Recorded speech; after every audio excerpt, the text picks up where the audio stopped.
सलमान अली आगा टी20 का कप्तान कैसे बना, यह भी आकिब जावेद ने बता दिया। शाहिनशाह ओडीआई का कप्तान कैसे बना, यह भी आकिब जावेद ने बता दिया।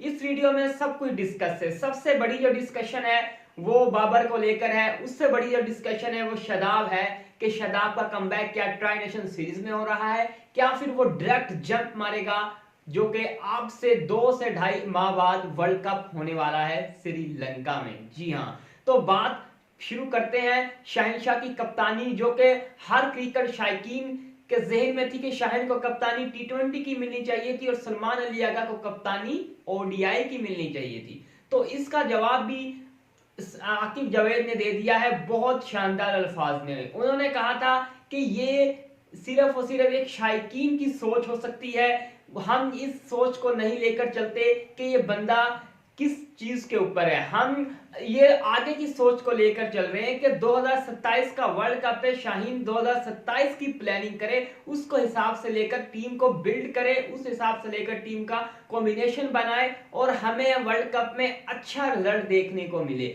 हम ये नहीं देख रहे कि ये टी20 का है ये, लेकिन ये जो माइंडसेट है ये माइंडसेट मेरे ख्याल से आकिब जावेद का बिल्कुल गलत है कि एक बंदा जो जिसका माइंडसेट टी20 का है उसको ओडीआई में जब डाला जाएगा तो वो बहुत मुश्किल होगा उसके लिए एक कॉम्बिनेशन बनाना। 50 ओवर की गेम खेलना और 20 ओवर की गेम खेलना बहुत डिफरेंस है इस चीज में। लेकिन ये चीज जब आकिब जावेद की जहन में नहीं आई तो समझ से बाहर बात है, उसने ऐसी बात कैसे कर दी।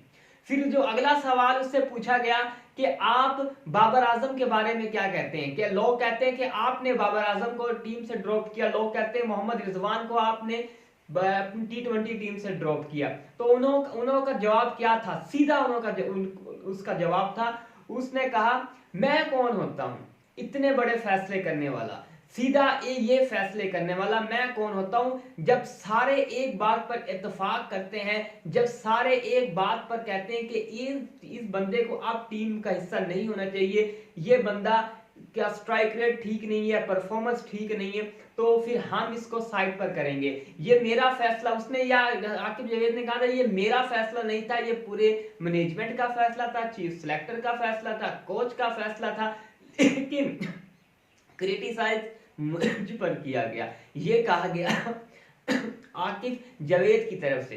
तो दूसरा जो अब आखिरी बात है, मेन बात है कि बाबर आजम, चलो ठीक है, बाबर आजम को रिटायर आकिब जावेद ने ड्रॉप नहीं किया, पूरी मैनेजमेंट ने मिलकर ड्रॉप किया। लेकिन सवाल पैदा होता है, आपके कोच ने ये कहा था, आपने भी ये कहा था कि इसका स्ट्राइक रेट ठीक नहीं है इसलिए हम इसको ड्रॉप कर रहे हैं, इस चीज को अभी पावर हिटिंग की जरूरत है। उसने कौन सी ऐसी पावर हिटिंग आपको दिखा दी या कि आपको कोई ख्वाब में दिखा दी है कि भाई आपने उसको टीम में डाल दिया है। दूसरी अब जो बड़ी खबर है शादाब खान को लेकर है कि शादाब खान की वापसी हो रही है पाकिस्तान क्रिकेट टीम में। वो शादाब खान जिसकी 108 विकेटें हैं, जी हां, और 26 की एवरेज है बैटिंग में। और दूसरी तरफ शादाब खान कब आ रहे हैं ये बड़ी खबर है। अब बहुत सी मैं खबरें बता रहा हूं, फिर बाद में आपको बता रहा हूं। कौन बहुत से कह रहे थे कि यह वर्ल्ड कप में डायरेक्ट जंप मारेगा कि वर्ल्ड कप में आएगा, लेकिन नहीं, शादाब खान नेशनल अकेडमी में इस वक्त हिस्सा है। कल पाकिस्तान वर्सेस श्रीलंका की जो ट्रेनिंग सेशन हो रहा था उसका भी वो हिस्सा रहे हैं, आए हैं, मिले हैं प्लेयरों के साथ। हो सकता है, जी हाँ, 70% चांसेस है कि Shadab Khan tri nation series का हिस्सा हो। अब कौन सा प्लेयर ड्रॉप होगा, अब किसकी कुर्बानी दी जाएगी ये देखना बाकी है, लेकिन ज्यादा जो चांसेस है कि वो ट्राई नेशन सीरीज का हिस्सा ही होंगे। अगर ना हुए तो वर्ल्ड कप में तो फिर वो लाजमी ही होंगे। हो सकता है, जी हाँ, ये भी हो सकता है कि वो एज अ कप्तान बनकर सामने आए वर्ल्ड कप के लिए। ये अभी इस चीज के ऊपर हम कुछ ज्यादा डिस्कस नहीं करेंगे, लेकिन वो अब ट्राई नेशन सीरीज के लिए मजबूत उम्मीदवार बन चुके।